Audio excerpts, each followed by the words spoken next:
Dulu sekitar tahun 2014, saya pernah menulis di akun Facebook saya yang sudah tewas. Maklum akun saya dulu yang tewas itu adalah akun pasukan gerilya yang bernasib sial terkena bom dan akhirnya tewas. Dan sekarang saya ingin aku tulis lagi tentang cerita dari guru saya mengenai kisah akhir zaman. Cerita ini mudah-mudahan bisa jadi pembelajaran untuk kita bagaimana kita dalam menyikapi hidup di zaman yang penuh fitnah ini. Waktu saya masih kecil, saya pernah mendengar sebuah kisah yang diceritakan oleh guru saya tentang fitnah besar di akhir zaman. Beliau dengan penuh kesungguhan bercerita tentang munculnya seorang makhluk yang sangat ditakuti, yaitu Dajjal. Sosok ini, kata guru saya, akan datang dengan membawa tipu daya luar biasa, hingga banyak manusia yang terpedaya olehnya. Guru saya menjelaskan bahwa Dajjal akan selalu menawarkan iming-iming surga, yang ia tampakkan di tangan kanannya. Namun sesungguhnya, apa yang terlihat sebagai surga itu adalah neraka yang menyala. Beliau berpesan dengan sangat tegas, jangan pernah mau menerima tawaran surga dari tangan Dajjal, karena sesungguhnya itu adalah neraka. Pesan itu begitu melekat di hati saya, seakan menjadi tamparan peringatan yang tak boleh dilupakan. Fitnah Dajjal, kata beliau, begitu dahsyat. Siapapun yang sudah terkena tipu daya dan sihirnya, akan hilang akalnya, mereka tidak lagi mampu membedakan mana kebenaran dan mana kebatilan. Guru saya juga menyebutkan ciri-cirinya.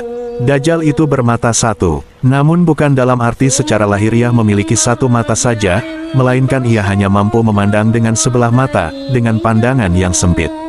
Ia hanya melihat kebenaran yang mereka kehendaki, menipu dengan kebesaran semu, tapi buta terhadap kebenaran hakiki. Sejak saat itu, kisah tentang Dajjal selalu terpatri dalam ingatan saya.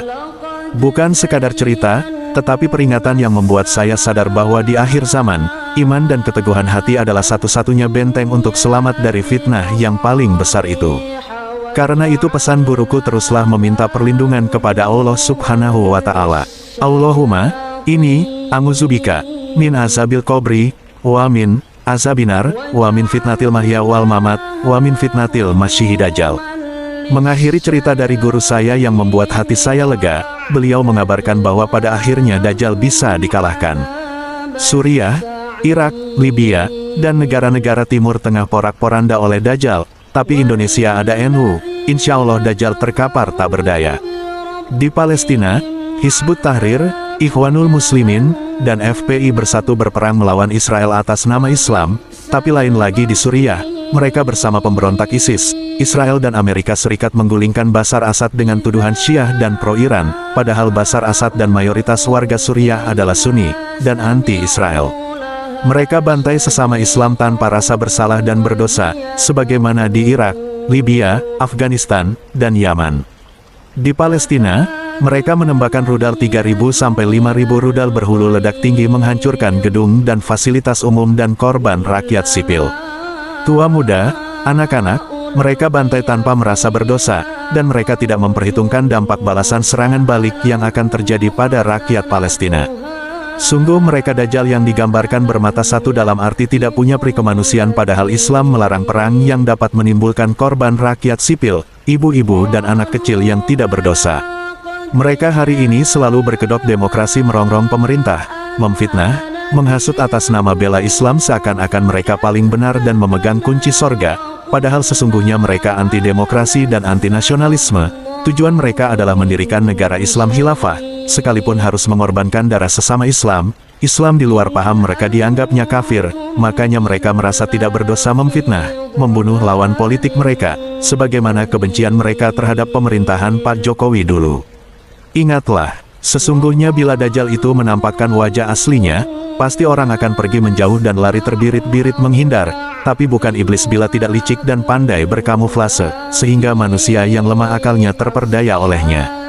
Berbalut sorban, berteriak takbir, menumpahkan darah sesama Islam.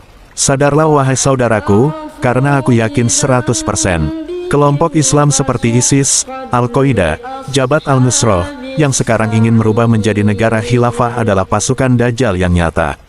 Sedangkan di Indonesia ada HTI, FPI, JAD, IM, JAT, Al-Zaitun dan lain-lain, yang juga ingin merubah dari Pancasila ke khilafah.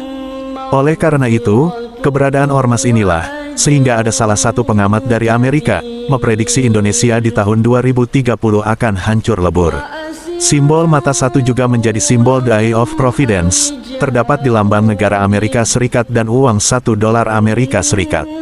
Bentuknya adalah gambaran mata kiri dalam segitiga yang memancarkan cahaya. Mata itu bersinar di atas piramida berpuncak tak sempurna, dengan 13 tingkat.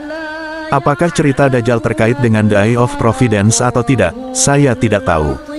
Monggo panjenengan tafsiri sendiri. Tapi bersyukur, Indonesia memiliki ormas yang bernama NU yang menjadi garda terdepan membela NKRI. Mudah-mudahan sampai kapanpun Indonesia aman, sentausa. Amin, amin, amin ya robbal alamin. Merdeka, tertanda, oret-oret-oret. Dulurmu dewek wong kesugihan kidul bumi makmur. Wa ilaihi